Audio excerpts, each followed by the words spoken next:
Hello, I'm the Angry Spork. If you could cross over the Man of Steel with an 80s TV property, which would it be?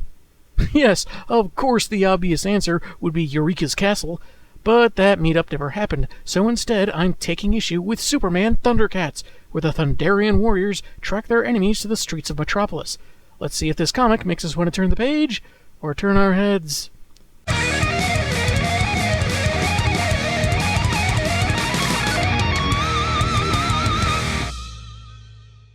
The cover sees Supes and Lino heading into battle with their game faces on while passing some buildings. It's simple, but it works, and I can't say I was really expecting anything more given the premise. However, this is the Ed McGuinness variant, which I got from online scans. The main cover sees Clark with the whole team in a desert, maybe supposed to be Third Earth for all I know. It's good, shows off the full cast, though I'm a little perplexed by Panthro. Is he pouting his lips? Never figured him for someone that would indulge in Instagram trends, but whatever. Written by Judd Winnick, with art by Ale Garza, Trevor Scott, and Chris Walker, we open up on an expository page, featuring the heroes and one particular villain, Mumm-Ra, in the background.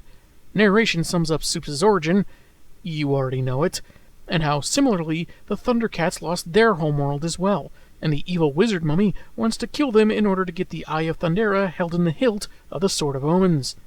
That, and he's sick of the way the ThunderCats keep mewling at all hours of the night and keep knocking over his trash cans. We begin with Mumm-Ra gazing to his evil pot of evil magic water, having at last found 3 artifacts known as the Orbs of Barak. They're believed to allow their user to go anywhere on the planet instantaneously, surpassing any barrier. When you're really, really sick of dealing with the TSA. The wizard is delighting in using the orbs to defeat his feline foes when he gets an unexpected visitor named Latana Lin. Mumsy hates surprises and isn't distracted by her brass bikini, so starts throttling her, claiming to have tortured others to death for lesser offenses than this intrusion. No wonder no one came to my birthday party. Lin says she's in exile, seeking refuge, and says that the Orbs of Barak can be used to travel beyond one world, even other dimensions. In exchange for Mumm-Ra's protection, she'll tell him where to find a twin gem to the Eye of Thundera. Retrieve it, pair it with the original one, and we've got the makings of a sister-sister remake! I mean, it kinda makes sense. 2 eyes of Thundera. It was a planet of cat people, not cyclopses or spiders. Anyway, he lets her go, and she assures she'll guide him to the world where the other eye resides, and it'll be his by the end of the next day. This is observed by Nupil, a slave of Mumm-Ra's, who reports this to Lino and the others at great risk to himself. So it comes off as kind of scummy when Wily Kit says he's creepy, and along with Tigra and Chitara, snarks about how dirty and bad-smelling he is. About half our heroes, ladies and gentlemen. The nicest thing is said by Wily Cat, who thinks he's cute and wants to keep him, almost like she were talking about a pet. I get that this is probably just meant as some tension-breaking humor, but the guy is a slave to your worst enemy, risking his life by telling you about whatever scheme he's got cooked up now. And he's right there! I kinda want Mumm-Ra to smack them around a little now. Nupil also saw Latana give talismans to the mutants, which will be enchanted at dawn to open a portal. Since that's about 2 hours away, Lino decides that's when they'll attack. We then jump to the Metropolis Natural History Museum, where Clark is enjoying himself much more than Lower Sir Jimmy, because he's a huge nerd and chose to be there. His wife is allegedly being punished because she refused to profile a pop star. I'm supposed to interview a 17-year-old warbling prima donna who dances around in a mesh bra and thong and calls it music?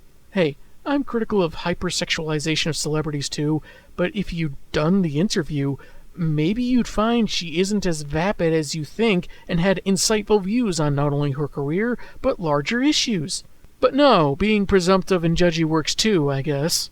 The singer assignment went to Clark and Jimmy, the latter of whom used 5 rolls of film just on her bikini top and chaps, so he had a really good time because ha-ha, pervert. That's when a red stone catches the farm boy's eye, and we're taken to the T-Cat's ambush, waiting for the moment to strike the mutants. Let's go now! They won't be expecting us! They're not even carrying weapons! We got them with their pants down! Not that they wear pants or anything. Hey, if this comic is going to make my jokes for me, I don't know what I'm doing here. Lion-O wants to hold off, let them busy themselves with their evil work. Sounds like a great way to let them complete said evil work and doom you all, but hey, I'm not a man-cat-warrior-prince, what do I know? The sorceress recites the incantation for Slithe, Vultureman, Jackalman, and Monkeyan, and it's when her hands get all glowy that the famous battle cry sounds off, Thunder! Thunder! Thunder! ThunderCats! Ho! and the ThunderCats are on the move. This surprises the villains, as the cats start smacking the mutants down physically and verbally. When will you learn, Mumm-Ra? Your desire is your greatest weakness, while ours is our greatest strength. What? I'm sure that sounded better in the writer's head, but the hero's desire is their strength? So is their greatest desire to defeat Mumm-Ra, or is their greatest weakness their greatest strength? And now I'm confused. Shielding them from Lion-O's sword, Mumm-Ra orders Latana to finish the spell, and she does, raising one of the orbs up and creating a crater in the ground that starts pulling everyone in. Have faith in us! We will be back! We might look like squash and stretch cartoon parodies, but give it a chance, that's all I'm saying! This was said to Lion-O, who was holding on to a rock, and Snarf. Instead of trying to get the witch to reverse the pull, he goes all for one and one for all, and lets go of the stone, choosing to stay by his subject's side. In Metropolis, a child is playing with a very familiar-looking toy, uttering a very similar phrase, when a flash of light bursts outside the car he's in, and the boy accurately calls them ThunderCats as they appear in the city on a splash page. So the franchise we know is also a franchise in the DC Universe, and here I thought that toy was supposed to be a parody called Thunder Tabbies or something. Figuring this is the world with the other Eye of Thundera, and the Thunder Kittens complaining about the smell and thinking humans are all fat because their clothes are all baggy. Sheesh, so vain, these kids. Snarf and Lion-O try offering peaceful greetings with the nearby citizens. Ba weep grana weep nitty But no one understands their language. An old man doesn't much care for more aliens on Earth, and when someone suggests they could be friendly, he makes a point that they have a lot of weapons. You're pretty heavily armed for caterers. We took the subway. You're pretty lightly armed for the subway. The mutants are spotted down the block, though they've turned blue and are kind of transparent, apparently invisible to the surrounding people thanks to the talismans. Tigra and Panthro begin pursuit, scaring the population and drawing police to the unidentified metahumans, so Snarf steps in, using so many exclamation points you'd think he was a YouTube contrarian. Stop this, Snarf! All of you, stop this at once, Snarf! They can't understand us! Do you hear me, Snarf? They can't comprehend our tongue! Stop, Snarf! Snarf is the voice of reason? Snarf is the voice of reason. Black is up, white is blue, sky is aardvark, nothing makes sense anymore! Clerk hears the commotion and makes a stealthy exit from the museum, arriving to see Cheetara wreck a car trying to attack Monkeyan. But of course the villain is invisible to the Kryptonian. Even if he weren't, this doesn't reflect well on her. Is she so blinded by battle that she can't tell these are these people's transports and can't stop from trashing them? I thought cats had really good eyesight. Cal puts a stop to this destruction, lifting her into the air by her arm, in a way I'm not sure is physically possible, warning her that she picked the wrong city to mess around in, but of course her retort is not understood. And I'm rather puzzled by this rando just pointing at her, and that look on his face really doesn't help. This better not awaken anything in me. Lion-O comes in on a 2-page spread, dealing a swipe at Soup's chest, forcing him to release the cheetah lady. While the mutants continue to hide, the prince is ready to fight, and Clark can feel the magic of his weapon, and strangely enough, what seems like kryptonite as well. Pretty well beyond caring what the feline folk are saying, he's ready to end this, and says he doesn't want to hurt any of them as he clocks Panthro and takes the leader for a little flight, with Cheetara and the twins following. I'll give this comic extra points if he leads them across state lines to a tourist trap with the world's largest ball of yarn to placate them. He slams Lion-O into the ground after some distance, and when Tiger tries to restrain him with his whip, he's tossed through a window before an office worker could gather with some companions to watch the fight. Feels a tad reckless on Superman's part, doesn't it? And that guy's first speech bubble is missing a period halfway through. For shame. The kittens try their cat bombs, but that just makes Superman take their hoverboards away. Wonderful. You brought children into this fight. Yeah, who do you think you are, Batman? Lion-O slashes at Supes' back, which works in making him really angry. Dude, remember back when you met Gen 13? The Daily Planet has backup capes for you. Relax. That's when, once again, they're called to stop hostilities by Snarf. Now using the clarifying staff of knowledge, looks more like a scepter even by his size, but whatever, he tells everyone that the ThunderCats mean no harm to Earth, and are only seeking the villains from their world. This does the trick, with Clark and the Prince stopping their fight. For the record, sir, he started it. People listening to Snarf. Superman calling him sir. The orange juice halibut clucks its wings on the A-Team moonwaffle. After 10 minutes of explanation, Superman figures the mutants' talismans would be kryptonite, but since he can't see or hear them, there doesn't seem like there's much he can do, but he'll still try. Noticing the Sword of Omens, Supes asks if the gem they're looking for resembles the one in the hilt, and Lion-O says it should be identical. Then Clark asks if they'd like to visit a museum. Small world, which for some reason I initially read as small sword and took as a measuring joke from Superman, which would be pretty tactless even for Judd Winnick. But it was a mistake I made that I fortunately caught as I was recording this. The mutants sneak into the museum largely unnoticed, save for someone they shove aside for some reason, and a feeling from Lois, who's waiting on her husband. Maybe that's why a couple of the Marauders are looking at her weird. Although, is Jackalman checking out her butt? Normally I'd figured it was just a coincidence not to be taken out of context, but, well, it's still Judd Winnick, so who knows. They find the eye and take it from its glass case, celebrating a little early in the victory, when Supes and the cats show up. If the Kryptonian could see them, the gem would be taken from them a lot quicker, so Snarf uses the magic totem, speaks a few words, and now the glamour that hid the mutants is no more. Everyone can see them, and how they don't wear pants. As the Thunderians charge, the villains open a portal to Thundera, which may or may not be a mistake, but I'll table that for later.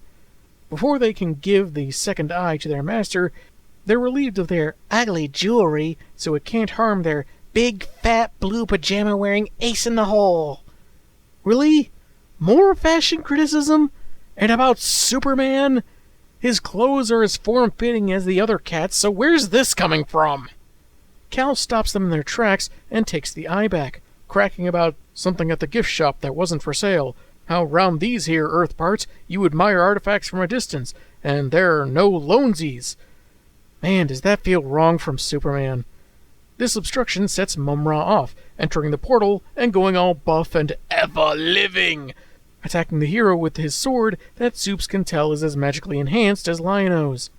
It's going to take more than that pig sticker, he says. Then Mumsy knocks him back and prepares to end him. That's when Lion-O enters with a saving block, declaring that as noble a warrior as Cal may be, it's the ThunderCats' world and their fight, while he and Mumm-Ra make faces at each other. Stabbing the ground on another 2-page spread, he causes a shockwave that sends the wizard into the portal back to their planet, with his goons following thanks to the other T-Cats. The rest of them leave through the portal before it closes, and Lois asks what just happened. All Superman can say is that the fight was over the Eye of Thundera, fought over by the ThunderCats and their tenacious enemy Mumm-Ra. Uh-huh. I guess I'm still writing about the museum. Why? It's still news involving Superman. Granted, it's not much to go on, but still feels like something a reporter like Lois would still be interested in. We get an epilogue where, on top of everything else, Mumm-Ra has lost the orbs of Barak, which were apparently visible from his pyramid, and yet he spent more time than mortals can think searching for them. Last place you look, I guess. Or maybe he's just very stupid. That was the work of Latana Lin, who is in fact Mr. Mixie Spitlick. He wanted the orbs to give a little turbo to his thrust in interdimensional travel, and that required keeping the mummy busy for a while. But hey, he got to Hulk out and yell at Superman, so what more could one ask for? Mumm-Ra asks how this is possible, and his only answer is how hot Mixie thought he looked as a woman, and a crack about Mumsy's skin before the imp leaves.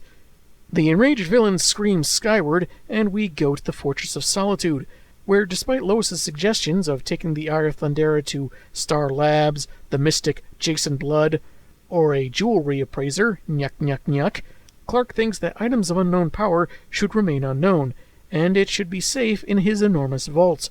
The comic ends on the twin eye on a pedestal, given its own plaque and everything. That was Superman ThunderCats, and while it was a fun concept that did some things pretty well, it kinda hurt itself in a few areas. I have not been the biggest fan of Judd Winnick. Sure, when I was younger, I thought Barry Ween was so funny with its edgelord humor, but I grew out of it. I thought his run on Batman, which showed Jason Todd's return, was actually fine, save for the infamous Superboy Prime angle. That being said, while some of the dialogue is okay, and other portions may not fit certain characters very well, there are some parts that just come off as peculiar, almost painful. Mixie objectifying, or possibly fetishizing his own disguise, Jimmy perving on a teen pop star, random insults about the hygiene of a freaking slave, even the line about needing more thrust. It all feels like some of Winnick's immaturity creeping out in places it doesn't feel suited. Not sophisticated and mature like me, a guy that rages about comics, punches things he doesn't like, and argues with a talking wine bottle. Where's he been, anyway? Something, something, something, something, something, Macarena. Something, something, something, something, something, Macarena. Something, something, something, something, something, Macarena. Hey, forgot the lyric, brah. And it was rather weird how the story seemed to imply the ThunderCats were a property in the DCU, but beyond that scene with the kid and his toy, it's never brought up, so I have to wonder what the point was. But I will say some stuff really worked. The premise of a previously unknown second Eye of Thundera on Earth, the misunderstanding between heroes because the villains are magically cloaked, it was all a good way to get them at odds. Even to an extent, Mixie's manipulations were fine. That's how the mutants got the kryptonite that keeps Supes at bay. However, while I could accept wanting something to boost his powers, I don't know why he needed Mumm-Ra occupied. Why couldn't he just snap his fingers and put them in his pocket or something? If it was just to goof on Superman, fine, but that's not what he said. The kryptonite thing aside, his involvement seems rather pointless. Supes' fight with the cats was okay, if a little reckless on both their parts. It especially felt like the ThunderCats didn't care there were civilians around. The fight at the museum wasn't bad, if a little short, and the backgrounds changing to indistinct gradients, so you couldn't really tell where they were. Characterizations were a mixed bag. This came out 2 years after the ThunderCats miniseries I reviewed last year, so it doesn't feel like it takes place in that continuity, hence why I wasn't sure if calling the planet Thundera was accurate, because the mini established it was New Thundera beforehand. Snarf was a real departure, very authoritative, and being kind of a deus snarf machina, just happening to have some useful magical items on hand. Or paw. Though I do think it supports my theory that this version of the Cats is its own little continuity, separate from the miniseries. Well, maybe there's a version of Lois I could see as feeling it's beneath her to interview a pop diva, or opening a museum. I find it hard to believe she'd brush off a story about Superman fighting aliens, sparse details or not.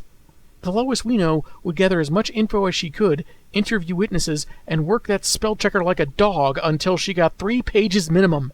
I enjoyed the art. It felt pretty well suited to blend these two worlds together, though sometimes expressions seemed very weird, and Snarf, yeesh, he looks like some other character I can't name, with his fire-like beard and haircut of a high school senior.